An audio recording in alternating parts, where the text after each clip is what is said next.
안녕하십니까. 피어스토리지 이규현입니다. 오늘은 모든 변화에 준비된 디지털 인프라스트럭처 구축이라는 주제로 15분 정도 제가 설명을 드릴 텐데요. 사실은 오늘 설명드릴 주제는 민첩성에 더 키워드가 있습니다. 그리고 민첩성의 키워드에 충족하는 디지털 인프라스트럭처라는 관점인데요. 목차를 가지고 조금 설명을 드리면 왜 에질러티는 우리나라 말로 설명하면 민첩성이라는 말을 제일 많이 사용하지만 조금 풀어서 이야기하면 변화에 대한 빠른 대처라고 설명할 수 있겠습니다. 그러니까 변화에 대해서, 위기에 대해서 빠르게 잘 대처할 수 있느냐라는 관점인 거죠. 그리고 저희 그 CIO인 캐시 사우스윅이 정의한 요 근래 고객분들이 필요로 하는 아니면 경험하고 있는 이런 민첩성이라는 거는 세 가지 정도를 예를 들어서 설명을 하고 있습니다.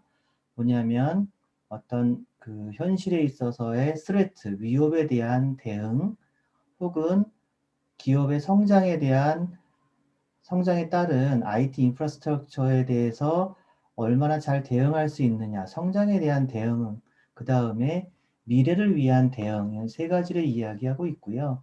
그 하나의 꼭지꼭지마다 제가 실제로 고객분들한테 여러 가지 질의나 상담이나 아니면 고객분들의 고민을 들으면서 실제로 경험했던 그런 내용으로 세 가지 꼭지를 풀어나가도록 하겠습니다. 자, 첫 번째는 이런 민초성이라는 게 왜 중요하냐. 여러 가지 설문조사가 있겠습니다만 여기에서 보시는 것처럼 IT 전문가분들이 항상 꼽는 거는 그냥 에질러티도 아니고요. 중단이나 지연이 없는 에질러티가 필요하다 이렇게 말씀을 하고 계시고요. 이 부분은 사실은 그 두 번째, 세 번째 CIO나 그런 디지털 혁신에 대한 노력에 못지않게 중요한 겁니다. 실제로 IT 운영하시는 분들의 입장에서는 제일 중요한 거는 얼마나 빠르게 안정적으로 변화의 위기에 대응할 수 있느냐, 이 부분이라는 거죠. 이거를 실제 제가 들었던 고민인데요. 첫 번째, 인프라 담당자분께서 이런 말씀을 하셨어요. 랜섬웨어 대책이 필요한데, 뭐, 흔히들 경험하시는 거잖아요. 그 회사에 높으신 분들이, 야, 우리 회사에는 랜섬웨어에 대해서 대책이 있어? 물론 있죠. 어떤 그 영업 활동하는 회사에 대책이 없을 리가 없습니다. 근데 또한 고민은 기존 백업과 복구로 랜섬웨어에 대처하기 위해는 그 업무 연속성에 지장이 좀 많다는 거죠. 왜냐하면 복구에 대한 시간도 오래 걸리고 데이터 검증하는데도 시간이 오래 걸리기 때문이죠. 반나절, 하루 이틀 업무가 중단된다면 IT 담당자로서는 그 스트레스를 감당하지 못할 겁니다. 이런 고민들이 굉장히 많으실 거고요. 실제로 통계조사를 좀 가져왔습니다. 여기 나온 수치가 뭐 아시는 것처럼 코로나 백신 접종률이었으면 참 좋을 텐데요. 사실은 전 세계 기업 대상의 랜섬웨어 공격에 대한 퍼센테이지입니다. 굉장히 높지 않습니까? 북미 지역이 가장 높고요.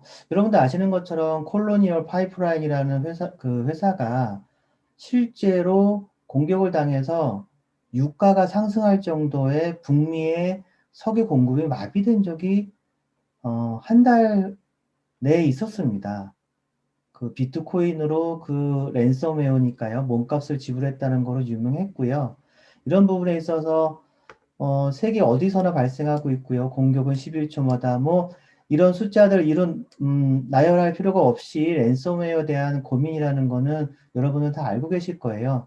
이런 걸 어떻게 대응할 수 있느냐, 어떤 인프라스트럭처가 이렇게 이런 위험에 대해서 잘 대응할 수 있느냐 생각해 보면 사실은 피오는 이 부분에 대해서 선제적으로 기능을 탑재해서 무상으로 고객분들한테 제공하고 있었습니다. 이미 고객분들이 플래시 어레이 C나 X를 쓰고 계시다면 사용자 공격이나 혹은 악의적인 공격이나 사용자 실수에서도 데이터 방식을 완벽하게 보호할 수 있습니다.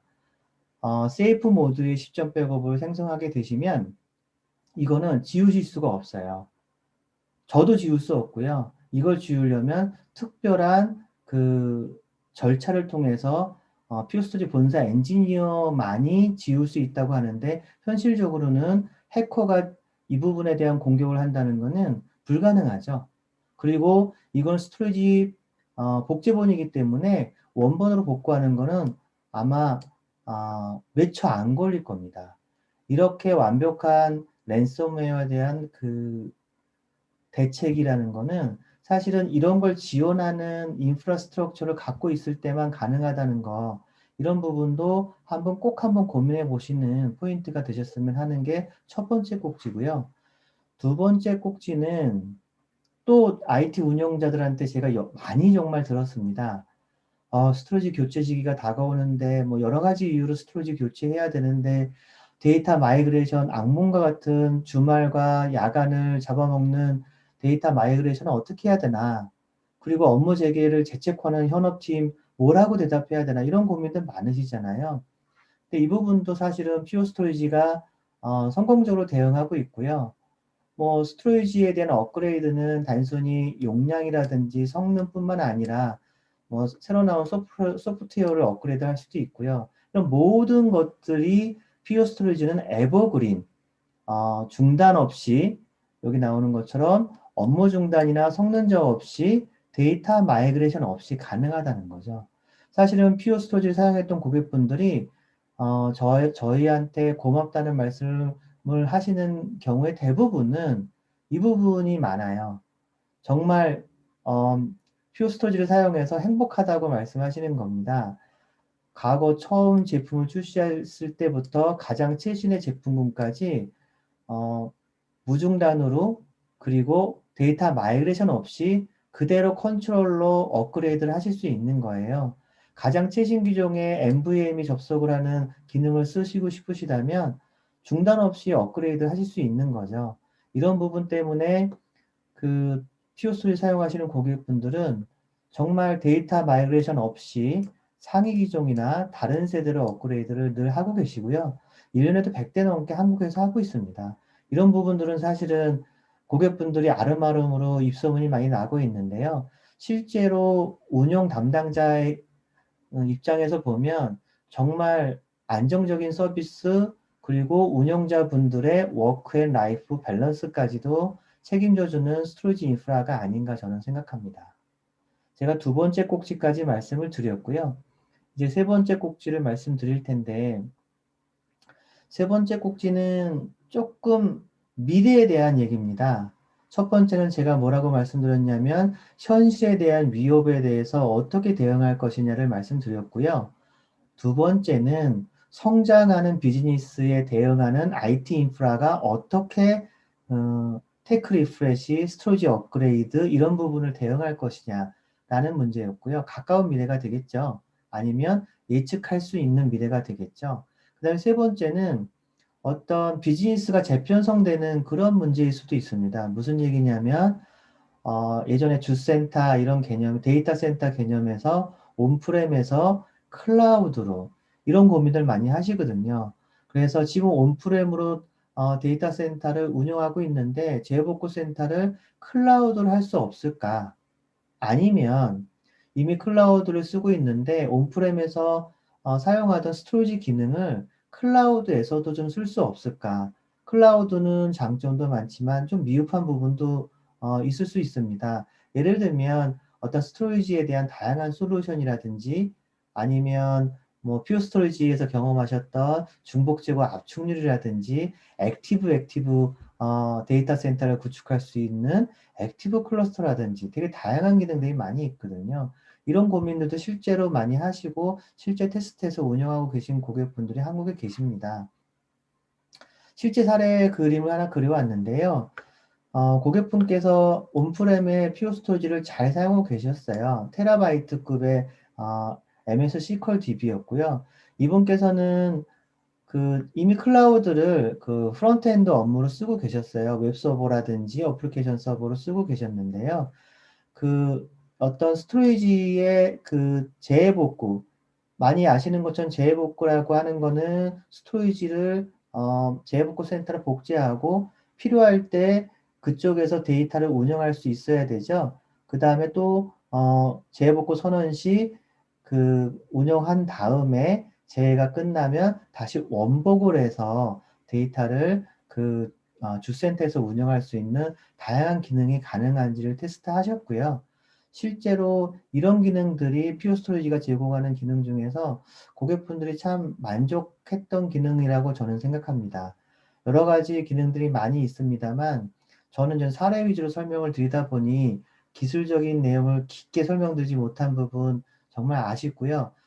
뒷부분에 그 결론 이후에 설명드리는 제 메일 아이디나 퓨어 스토리지 코리아로 연락을 주시면 실제 고객 환경에 맞는 컨설팅 아니면 설계, 디자인 이런 부분들을 더 도와드리도록 하겠습니다. 사실 이거 말고도 저희가 기능이 굉장히 많습니다. 어, 사실은 저희가 클라우드 블락스토어라고 하는 기능은 온프렘에 있는 저희 하드웨어 기반의 그 스토리지 소프트웨어 디파인드 스토리지처럼 소프트웨어만 떠서 퍼블릭 클라우드에 탑재한 기능이거든요. 그래서 AWS라든지 구글이라든지 아니면 MS 애저 같은 데서 마켓플레이스에서 퓨어 스토리지를 클릭해가지고 선택하시면 퓨어스토리지를 사용했던 똑같은 GUI로 클라우드에서 사용하실 수 있는 겁니다. 이렇게 되면 고객분들께서 많은 부분을 응용하실 수가 있어요. 제가 한 네 가지만 꼽아봤는데요. 첫 번째 한국의 사례를 말씀드렸던 것처럼 DR을 클라우드로 운영한다. 제휴복구센터 아니면 제2센터가 있으면 제3센터를 굳이 물리적인 부동산을 소유하지 않으면서 부동산을 임대하거나 상면을 임대하지 않으면서 클라우드로 운영이 가능하다가 첫 번째였고요. 그 다음에 어떤 특정의 어플리케이션은 클라우드로 이관하실 수도 있을 거예요. 근데 이 데이터를 이관한다는 게 쉽지 않습니다. 그리고 이관하기 전에 사전 모의 테스트, 사전 검증, 그 다음에 이행 테스트, 뭐 이런 여러 가지 절차를 거치셔야 되거든요. 이런 마이그레이션을 할 때, 스토리지 기능으로 스냅을 떠서 정상적으로 업무가 잘 되는지 검증하고 실제 이행을 하면 훨씬 더 안정적이고, 그 다음에 데이터 이관도 훨씬 더 순조롭게 하실 수 있겠죠.